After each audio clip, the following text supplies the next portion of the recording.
India سے کسی نے پوچھا ہے کہ جی اگر حیض کے دنوں میں اچھی طرح خون نہ آئے اور باقی حاصل کرنے کے بعد پھر دوبارہ خون شروع ہو جائے تو نماز کا کیا حکم ہے؟ کسی خاتون کو بلیڈنگ آئی جن دنوں میں آیا کرتی تھی اور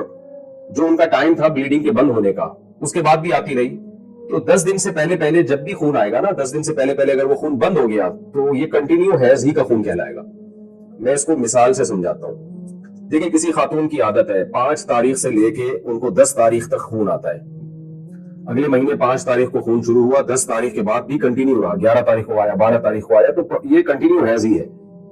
اب اگر 15 تاریخ سے پہلے بند ہو گیا تو اس کا مطلب 10 دن سے پہلے بند ہو گیا، تو جتنے دن میں بند ہوا وہ سارے دن حیض ہی کے کہلائیں گے۔ 7 دن میں بند ہوا تو 7 دن حیض کے۔ اگلے مہینے یہ سمجھا جائے گا اس خاتون کی عادت چینج ہو گئی، اب 7 دن حیض کے ہو گئے۔ لیکن خوب سمجھ لیں، اگر کسی خاتون کی عادت تھی 5 تاریخ سے لے کے 10 تاریخ تک حیض آنے کی، اب اس مہینے کیا ہوا کہ 5 تاریخ سے لے کے 10 تاریخ تک، پھر 11 کو بھی، 12 کو بھی، 13 کو بھی، 14 کو بھی، 15 کو بھی، اب 10 دن ہو گئے، 10 دن کے بعد 16 کو بھی خون آیا ہے، اس کا مطلب 10 دن سے زیادہ آ گیا۔ تو 10 دن سے زیادہ کبھی بھی حیض نہیں ہوتا، تو یہ اس کی علامت ہوگی کہ یہ جو ان کی عادت تھی نا 5 دن خون آنے کی، وہ تو خون کے دن کہلائیں گے، 5 دن سے زیادہ جو خون آیا ہے وہ خون استحاضہ کا کہلائے گا، لہذا اس میں جو نمازیں انہوں نے چھوڑی ہیں ان کی قضا ان پر لازم ہوگی۔ جیسے 5 تاریخ کو خون آیا، 10 تاریخ کو بند ہونا تھا، عادت ان کی یہی تھی کہ 10 تاریخ کو بند ہو جاتا تھا، اس دفعہ نہیں ہوا، تو اگر 10 دن تک کنٹینیو خون آتا رہا، یعنی 15 تاریخ تک خون آتا رہا اور 15 تاریخ سے تجاوز کر گیا، تو پھر یہ سمجھا جائے گا کہ یہ سارا اضافی خون یہ استحاضے کا ہے، یہ حیض کا نہیں ہے، لہذا ان 5 دنوں میں جو اضافی نمازیں چھوڑی ہیں انہوں نے، وہ نمازیں ان کو لوٹانی پڑیں گی، قضا کرنی پڑے گی۔ اور اگر 15 تاریخ سے پہلے بند ہو گیا تو اس کا مطلب کنٹینیو 10 دن سے زیادہ نہیں آیا، 10 دن سے پہلے بند ہو گیا تو وہ سارے حیضی کا خون کہلائے گا۔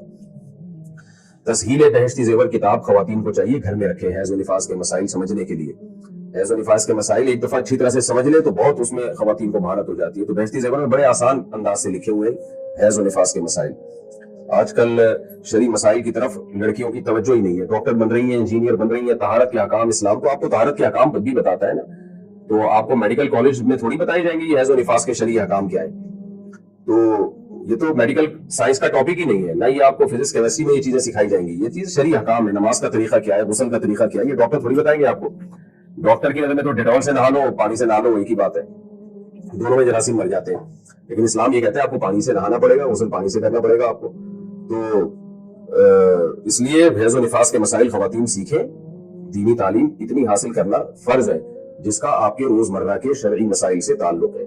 طلب العلم فریضۃ علی کل مسلم و مسلمہ،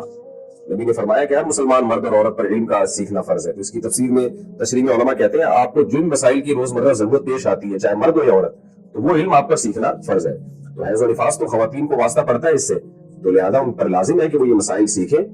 اور بہشتی زیور رکھ لیں۔ تسہیل بہشتی زیور، جامع ترشید میں بہشتی زیور کو آسان کر کے چھاپا ہے، وہ کتاب رکھ لیں، پھر کوئی بات سمجھ میں نہ آئے تو پھر علماء سے رجوع